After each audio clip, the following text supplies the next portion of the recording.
Being a Star Wars fan is kinda like being a trash panda, a raccoon, sifting through an ocean of garbage and only taking with you what you can stomach eating.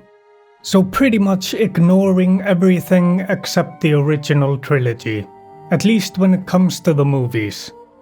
Star Wars is a fluke, created by a socially stunted man who doesn't understand human emotions. I don't like sand.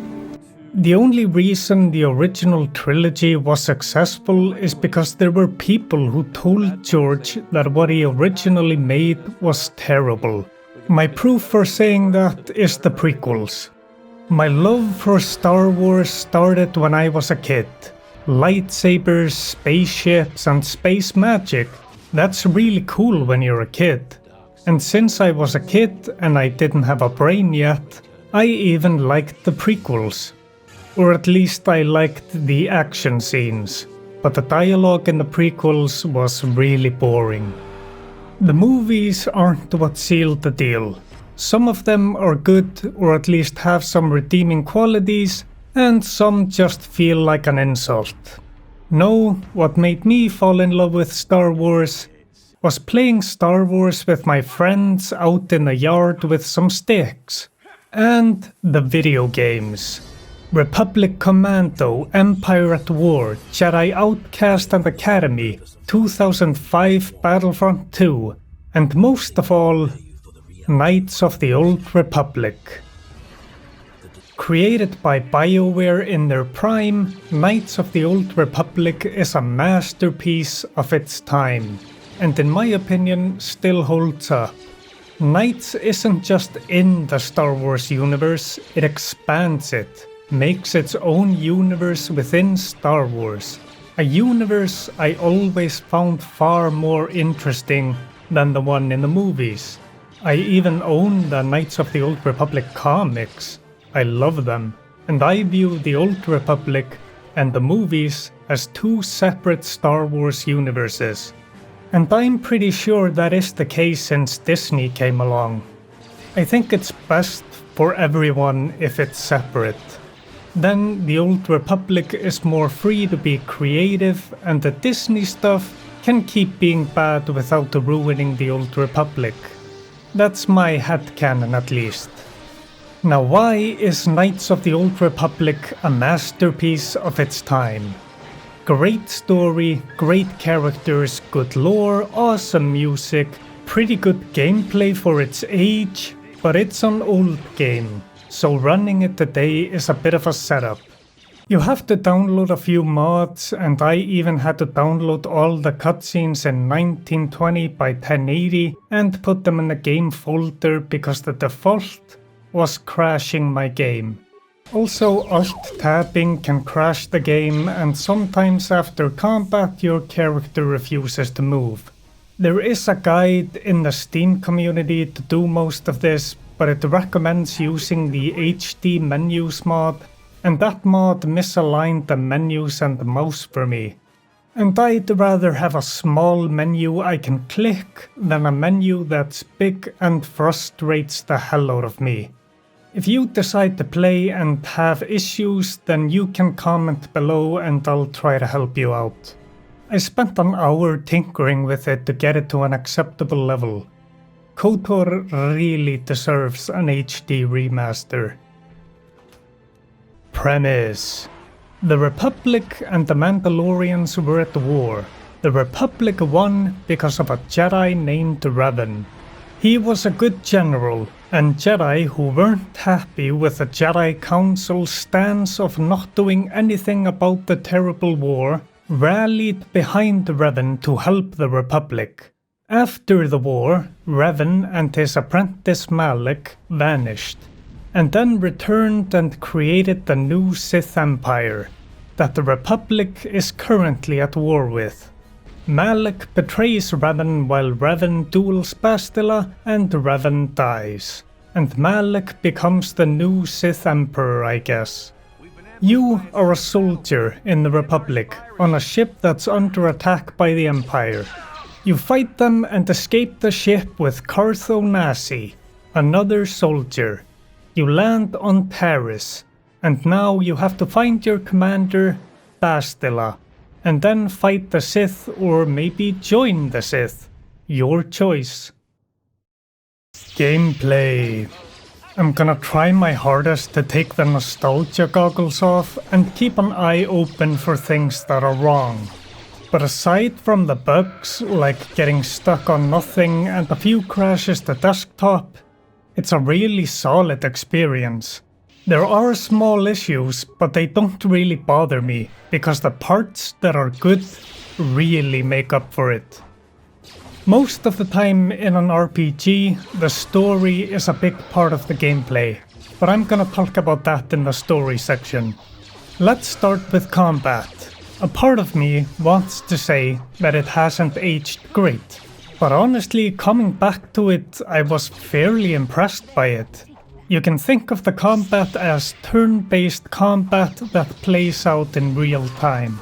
Most of the time your character and your companions will auto-attack, but sometimes they bug out and do nothing. But each attack is a single turn, and you can pause the game and select the abilities your characters will use in their next turns. And a lot of the time I just let it play out however, and just queue up some healing abilities when my team's health is starting to drop. But there were some encounters where I did a lot of pausing, to queue up some grenades, some force powers to disable enemies, a heal, using some stimulant, or good damage abilities. Because if I didn't do that, I would die. Or if I was able to, I would cheese the game. How did I do that? Well, the enemies don't really follow you if you run behind the wall. To the enemy, you might as well have vanished into thin air if you move behind the wall. And there you can disengage from combat and heal up, wait while your force energy regenerates, and then go chip away at the tough enemy, rinse and repeat until they die. Or just kite the enemy in a circle and use force powers to kill them and speed yourself up so they can't catch up. But later in the game I leveled up a lot and unlocked Force Choke, and then upgraded that to Force Kill. I don't think these are accurate names for these abilities. I think they should instead be called Activate Easy Mode. Most of the time when you Force Choke someone, they don't attack you back, because they are busy choking to death. And that also deals a lot of damage and can two-shot most enemies. And it doesn't use a lot of force energy. It is a great ability, but maybe slightly overpowered. So the combat can be an enjoyable tactical challenge, or an enjoyable laser show you watch. Leveling up and becoming more powerful feels good in Knights of the Old Republic, because you become stronger than the enemies. You feel progress. And that's a breath of fresh air after dealing with a level scaling bullshit in games like Diablo 4, where level 5 and 50 feel the same. You also feel that in the stats. Knights is a true RPG, where you invest points into your stats that actually have some impact on your gameplay. You mainly feel that in combat, at least with the stats, because early on you will be missing a lot. But later, with higher stats, you hit more and you hit hard. This applies to melee and ranged attacks, and force powers. Power progression feels good here. Skills will also affect your gameplay quite a bit. Like if you have a high computer skill, you'll be able to hack computers and check out the cameras and maybe gas rooms or make something explode. Thinning the herd or just eliminating the enemy altogether. Or have a high repair skill and then fix broken down robots and send them to kill the enemies. It's not just simple murder hoboing. There is a fair bit of preparation you can do with a computer's or repair skill. Or you can place mines or put a shield on yourself or inject some stimulants before a difficult encounter. And if your character lacks computer skill, then a companion with a high computer skill can hack instead. I'm gonna slam my cock and dick on the table and say that the combat has aged well. Yeah, there are games out now that look better, but for its age, Knights of the Old Republic looks and feels great. And for me, the age is part of the charm. That brings us to the great atmosphere and the great music. Every planet looks different, but they also feel different, because of the ambience and the music. Dantooine feels calm and peaceful, with a slight sadness because the Jedi aren't doing too great because of the Sith.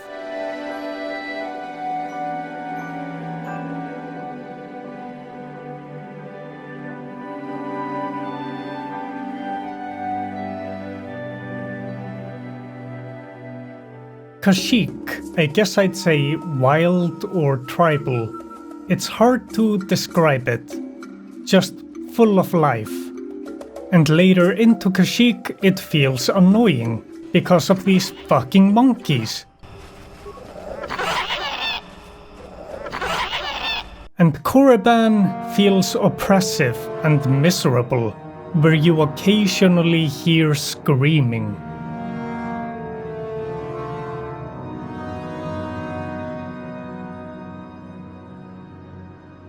There are more planets, but I don't want to be here all day. Every planet has a different vibe, and adding them all together, they make the overall experience way better. And the music of the game is permanently buried in the back of my brain. And if I think about it, then I can hear the music. I'll be at work and think about Kotor a little, and then I can hear the Dantooine music. It's great. Now for some annoying stuff. Lots of running between places that can get a little tedious, but that gets better with Jedi speed, but one of your party members will probably fall behind and you won't be able to go to the next part of the map because you have to wait for him to catch up. So traveling between places can be a bit sucky. But for me personally, I just love looking at the environment and listening to the music and ambience, so it doesn't bother me. However, all the environment suit moments suck, because it is so slow and there is nothing to break up the monotony. The audio mixing. Music was much higher than dialogue, so I could barely hear what people were saying. But you can mix that better yourself. The armor in the game is pretty lame. There isn't really any armor that I look at like, oh yeah, that's awesome, I want that. It's mostly generic soldier man armor or Jedi robes. Except the certain armor that you can only get in the last level of the game, which kinda sucks. Most of the time, you will be generic Jedi man in robes. I never wore armor as a Jedi because wearing them disables some useful force powers. But at least I can put Cartho Nasi into Mandalorian armor, and when it comes down to it, all I really care about is customizing my lightsaber's color, and I can do that, so I'm happy. Another thing that bothers me is that you can't respec, and this matters quite a bit, because you can't start out as a Jedi. You have to finish Taris first, and the best way to play the game is to not level up at all before you become a Jedi. Because Jedi are just better than normal people. They are far more useful. So you want to be able to invest the most points you can into Jedi skills. So you skip leveling your normal person class, and this makes the beginning of the game a big struggle. Because you will be under-leveled, and sure, you can cheese the game, but the better solution would have been to just revert you back to level 1 when you become a Jedi. So you can invest the points the way you want. But instead, you have to play the game in a suboptimal way and rely on cheese. And I remember the first time I played the game, I was disappointed that now I was stuck with soldier skills, when really I just wanted Jedi stuff. Then occasionally getting stuck on nothing, companions being in your way, and this probably wouldn't affect you, but recording this game was annoying as shit. I had to record the desktop, and even then loading screens would get stuck in the recording, even though I was playing just fine. And sometimes the recording would start upside down, and I have no idea why. God, I hope Kotor 2 is better in that regard. The game also has pretty good puzzles. It's mostly logic puzzles delivered through text. But there are some puzzles that you actually interact with, like this floor puzzle. I enjoyed some of the puzzles and they were fun brain teasers, but for the others I just googled the answer, because the complexity of them meant that solving the puzzle was a little too time consuming. Minigames, there are two. Passak is basically blackjack, but you have a hand where you can add a +1 to 6 or a -1 to 6 to your point total to win. It's mostly luck, but you can flip the odds in your favor with the hand. It's okay. If Gwent from Witcher 3 was a 10, then Passak is like a 4. Then the swoop races. You just race down a straight line, trying to hit boosts on the way with A and D, and hitting space to shift into a higher gear when you're fast enough. Again, it's okay. These aren't great minigames, but they do add a little bit to the game. Overall gameplay is great, proving how smart you are by making good tactical decisions and solving puzzles. Get a good combat laser show, engage in good roleplay by building your character, and of course, a big part of the gameplay is the story. Story. The overall plot is a pretty simple good versus evil story of chasing the MacGuffin to defeat the evil guys. But there is so much flavor added to the sides of that. Characters with some depth, main and side missions with some twists, or giving you choice in how you want to deal with a problem that makes it more interesting. For example, Manan, you want to get into the Sith base. How do you do that? You have 3 options. You can hack a passkey, raid a Sith hangar, or interrogate a guy, I think. I went with a passkey, which I had to hack through a series of logic math puzzles, and once I got that I just walked into the Sith base, and I got instantly attacked. Most of the time your missions will have light side or dark side choices, like brokering a deal with the Sand People. It's the light side choice and requires a bit more work, and getting a great companion. But you get light side points for getting the peaceful resolution. But after I brokered the deal, I killed them anyway for the XP. They had slaves. They deserved it. Most of the time, you choose how you solve the problem and progress the story. Like, do you side with the corporation or the Wookiees? This gang or that gang? The story is interesting and has some good twists. But what really sticks out is the characters, their personalities, their histories, and sometimes their reactions to the things you do. Your companions and the other characters you encounter are what make you care about the story. Karth Onasi, the soldier, hardened by years of battle, with trust issues and a general cynical attitude. Understand where I was. You got the skills of an elite commando, and you saved my butt more than once. Between that and your facility with languages, I'm lucky you're here. But that doesn't mean that I'm gonna stop watching you being wary. I'm just not built that way. Period. Through the game, you can get him to trust you and learn why he has those issues. Canderous, a Mandalorian badass who loves to fight, with a sense of honor for the glory of battle. And you can hear a bunch of war stories from him.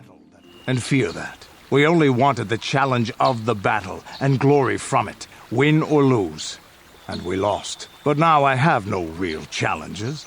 Crushing Davik's enemies and the pathetic gangs in the lower city of Taris could not be considered the most glorious of tasks. When I think of the battles I've fought, the thousands I've killed, the worlds I've burned, I weep for my past. We will never... Or Bastila, the love interest.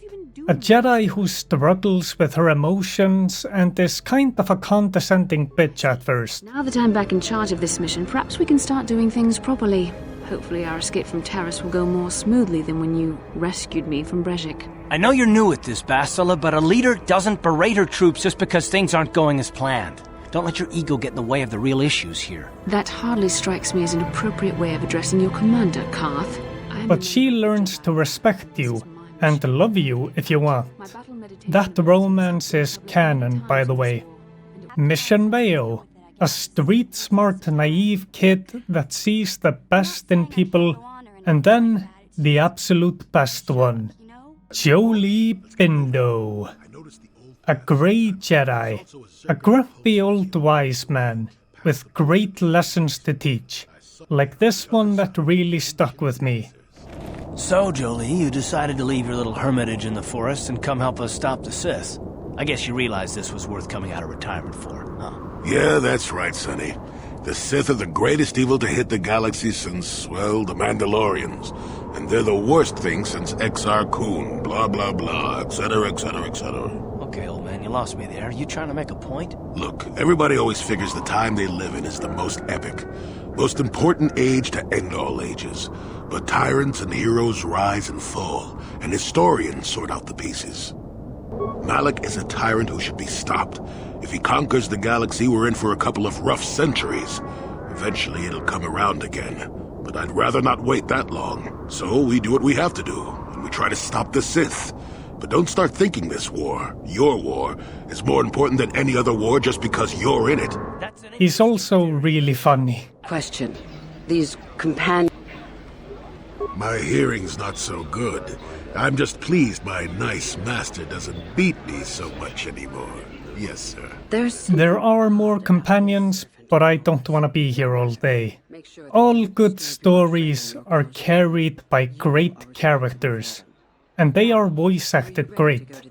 And most of them will have good, interesting dialogue with some emotion in their voice, unlike the synthetic humans in the prequels. Sand.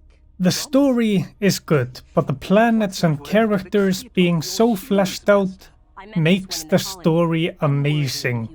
And you learn so much more about the Star Wars world, like different types of Jedi, and I think this was really the first time we got this deep into the Sith. In most of the other stuff, the Sith were just mustache-twirling bad guys, but here you learn their code and why they are such dicks. And really, I would rather not be a Sith, but I don't want to be a Jedi either. I'd just rather be a people human. I loved learning more about the world when I was a kid, and now, as an adult, I come at it more of an angle of, that's an interesting philosophy, but it has some flaws. But let's save that kind of talk for Kotor too. Also, lots of story stuff in this isn't just black and white. There's some shades of grey in it, like the Republic doing some shady shit on Manan. Do you expose that, because that would be the right thing to do, and risk the Republic's war effort? Or do you let it slide because the Sith are the greater evil and defeating them is far more important? It gives you lots of choices like this. There's also a lot of stuff you can miss if you aren't exploring everything, but you don't have to do those things. It's just more extra goodies with extra rewards. I've played the game like 10 times and I still find clips of stuff I haven't seen before. I could talk about this a lot more, but I have to stop myself. Bottom line, the story is great. with characters I'll never forget. Conclusion. Knights of the Old Republic is one of my all-time favorite games. It's what made me really love Star Wars and what made me love BioWare. But now I'm old and Disney is pooping all over Star Wars and BioWare is getting choked to death by EA. How does it feel to have lived long enough to see all of your favorite franchises go down in flames? Feels great. Yes, the game has aged, that is most apparent when you look at the cutscenes, but the dialogue, story, and in some aspects the gameplay still holds up. It's one of the best stories in Star Wars and everyone should play it at least once. Damn straight I recommend it. 9 out of 10 because bugs and crashes are annoying. But actually, no. 10 out of 10, I don't care. The game is awesome. Now I'm gonna go play Knights of the Old Republic 2 and then make a video about that. Maybe after I finish one other video. Until then, subscribe, call me Uncle Brian, and have an awesome day.